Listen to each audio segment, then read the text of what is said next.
Get paid. I spent $230 on this sign. It's a good sign, man. Oh, wow. Sucker, here, pick it up.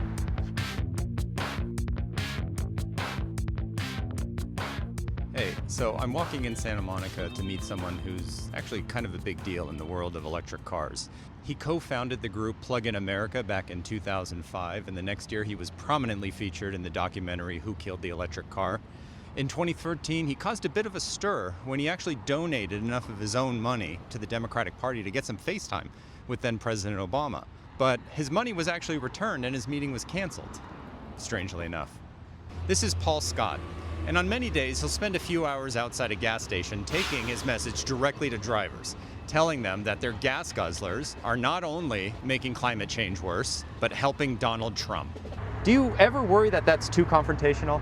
No, I want it to be confrontational. I mean, you're telling people in an overwhelmingly Democratic area yeah. that they're supporting Donald Trump. Because they are. Yeah. And they're driving along blithely for 10 years now with that knowledge in their heads, or it should have been in their heads. They're willfully ignorant.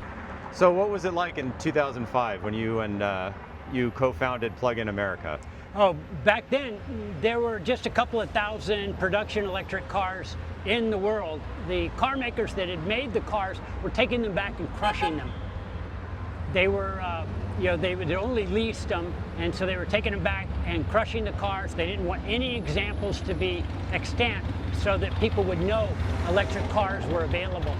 So, yeah, I know, it's horrible. And so we met up by Yosemite Valley at this guy's ranch, and we formed our Plug-in America, on a Sunday morning, and that's grown now. That's quite an organization. Now you're confronting drivers of gas vehicles kind of directly. Oh yeah. As they're buying gas. Yeah. Then I remember the talk was we have to make systemic changes. Right. That will affect consumers' behavior. But yes. Now you're going directly to the consumer. Yeah, because systemic change does not happen without individuals taking action themselves. People could say, oh, you got to get regulatory agencies to do this, that, and the other. But they're not going to act because they're mostly paid by the industries, the oil industry and the auto industry. So you can go marching with the sign and say oil companies do this or car companies do this, but if you're at the same time going to the gas station and giving them money and say, fill up my tank with your gasoline and go out in the wilderness and drill for more oil, are they going to listen to the person with the sign or the person with the money giving them money? The doggies, yes.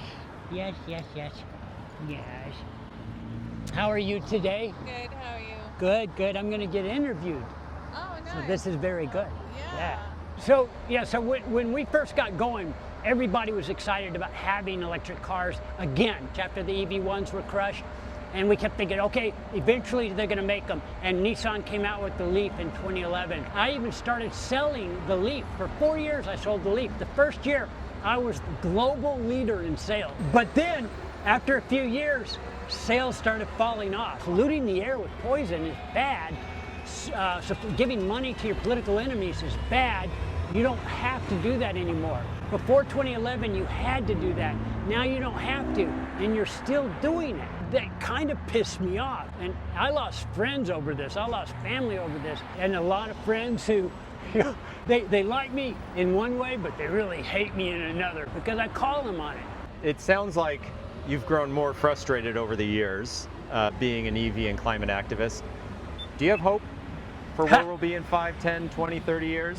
Here's what's going to happen. The entire global auto industry is going to, ICE, internal combustion engines, are going to die in about 10 years.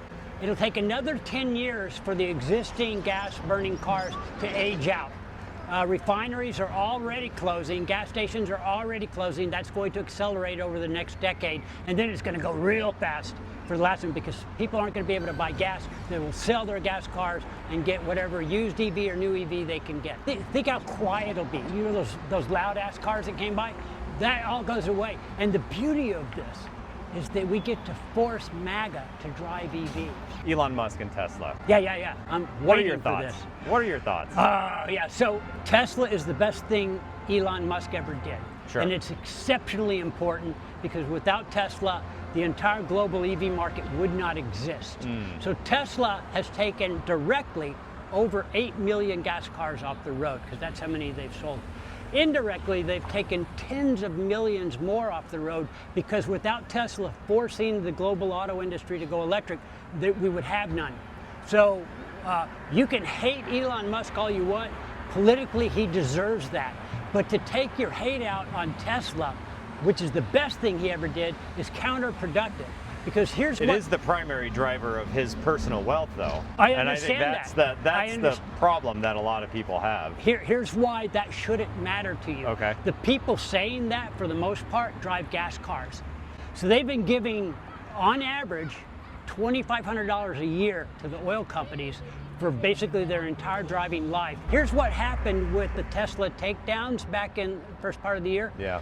People stopped buying as many electric cars. So there were a lot of people, particularly liberals, Democrats, who would have bought an electric car, but because of the Tesla takedowns, they didn't.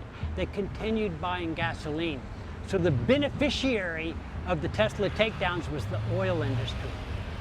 Would you do this in, say, Dallas or Reno, Nevada, or Little Rock, Arkansas? No, never, because I'm only going to do it in liberal places. It's pointless to go to the enemy's encampment and go, hey, stop doing this. They don't care. They don't care. They'll never care. The only way to get them to drive an electric car is to remove their choice to buy a gas car. And that's why I'm out here. I'm trying to kill that industry so that they can't make them and then they can't buy them. That's it for this video. Thank you for watching. Please remember to hit like and subscribe below. It would help this channel with the YouTube algorithm. See you next time.